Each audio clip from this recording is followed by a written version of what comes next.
Assalamualaikum warahmatullahi wabarakatuh. Jumpa lagi dengan saya Muhammad Adrianto SPD, guru SMA Negeri 1 Air Sugihan, Kabupaten Ogan Komering Ilir, Provinsi Sumatera Selatan. Topik kita pada pertemuan kali ini itu adalah keseimbangan benda tegar. Keseimbangan benda tegar ini merupakan mata pelajaran fisika di kelas 11 semester gagal. Berdasarkan kedudukan titik beratnya, keseimbangan benda ketika dalam keadaan diam atau disebut juga keseimbangan statis itu dikelompokkan menjadi 3. Yang pertama, keseimbangan stabil.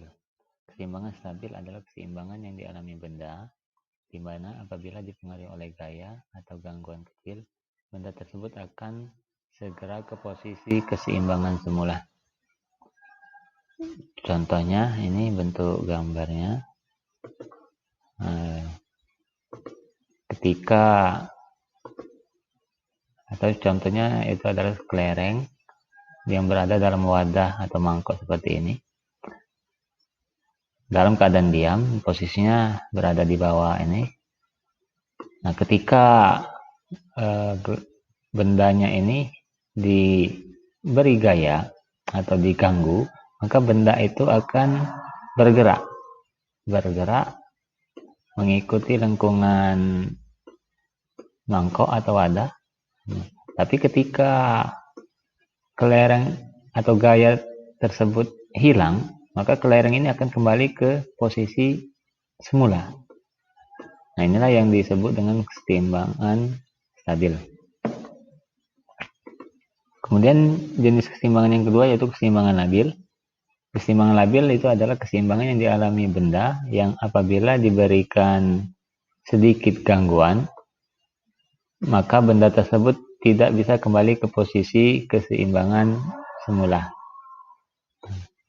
Jadi kalau keseimbangan stabil tadi dia kembali ke posisi semula, kalau keseimbangan labil dia tidak bisa kembali ke keseimbangan semula. Ini bentuk gambarnya. Contohnya sebuah kelereng yang berada di atas mangkok lah kita anggap ya, mangkok yang terbalik. Ketika posisi seimbang dia berada di sini posisinya. Tapi ketika kelereng ini diberi gangguan, maka kelereng itu akan turun atau jatuh ke kiri atau ke kanan. Nah, ketika gangguannya itu berhenti atau gaya yang bekerja itu berhenti, maka kelereng itu akan berada di bawahnya, kiri atau kanan. Dia tidak bisa kembali ke posisi semula. Nah, inilah yang disebut dengan keseimbangan labil.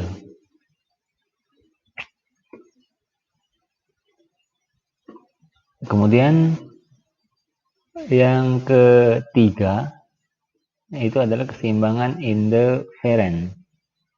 Keseimbangan indiferen itu disebut juga keseimbangan netral.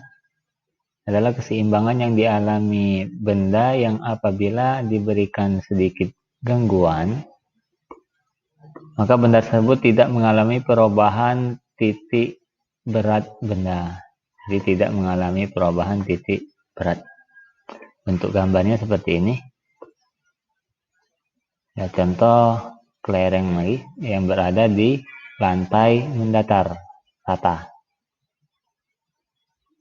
Ketika posisi seimbang, misal dia berada sini posisinya, tapi ketika dikasih gaya, dikasih gangguan, dia bisa bergerak ke kiri atau ke kanan, ya sesuai dengan arah gangguannya. Nah, misal dia ke kiri, maka anggaplah dia berhenti di sini. Kembali seimbang dia. Tapi seimbangnya pada posisi yang berbeda.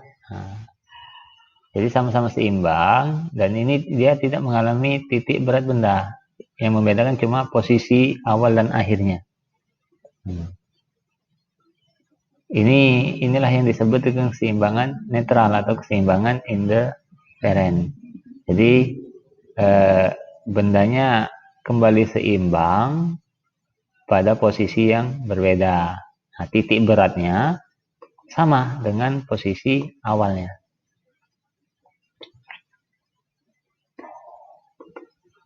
Kemudian, jika semua benda yang berada dalam keadaan seimbang stabil dipengaruhi oleh gaya luar, maka benda tersebut mengalami gerak translasi atau menggeser dan gerak rotasi atau menggelinding.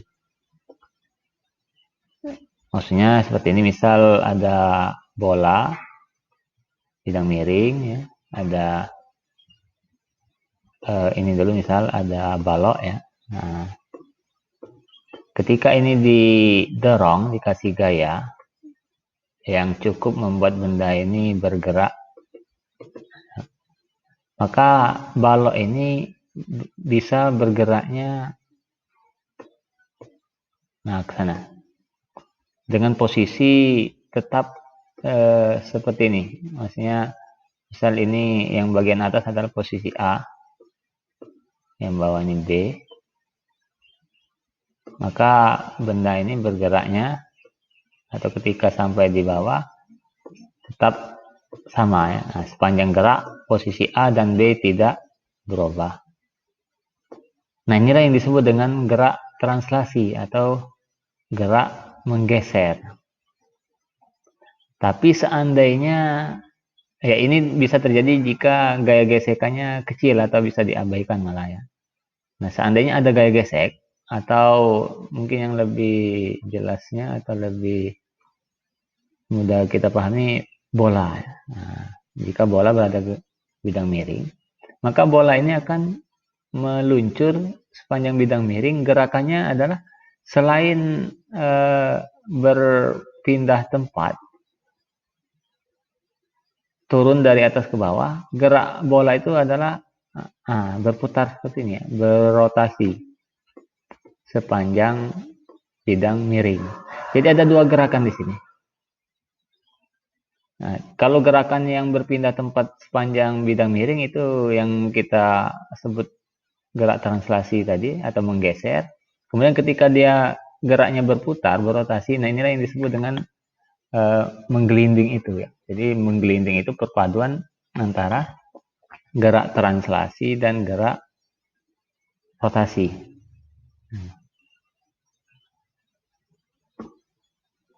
Nah, kalau gerak translasi itu disebabkan oleh gaya F ya. Kemudian kalau gerak rotasi mengguling, nah itu disebabkan oleh momen gaya tau.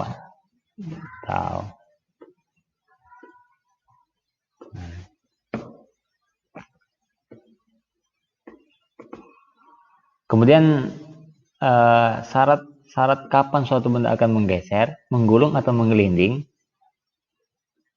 itu yang pertama untuk benda yang menggeser.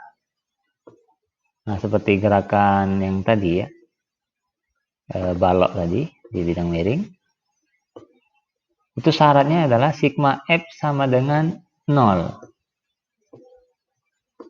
Sigma F sama dengan 0, maksudnya jumlah gaya-gaya yang bekerja pada benda ini sama dengan 0, baik itu arah horizontal maupun arah vertikal.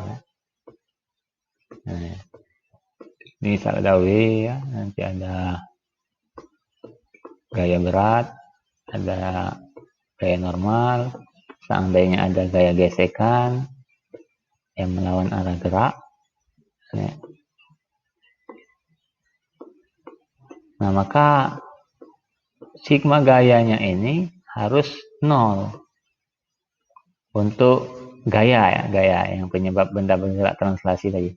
Tapi sigma tau-nya tidak sama dengan 0. Jadi sigma F sama dengan 0, sigma F tidak sama dengan 0, sigma tau-nya sama dengan 0.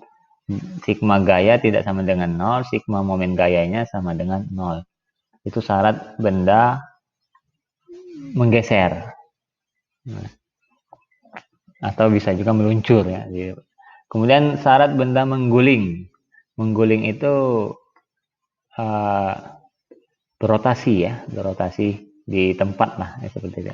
Jadi sigma F-nya ini harus sama dengan 0 dan sigma tau tidak sama dengan 0.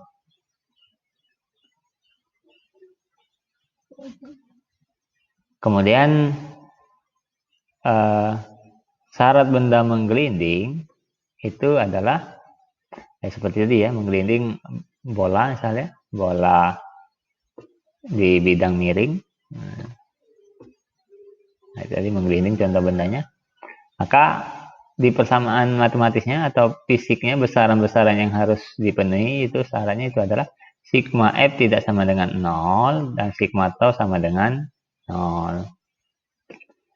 Ya kita tahu kan kalau kita mundur ke belakang kan kalau seandainya sigma F sama dengan 0 maka benda itu diam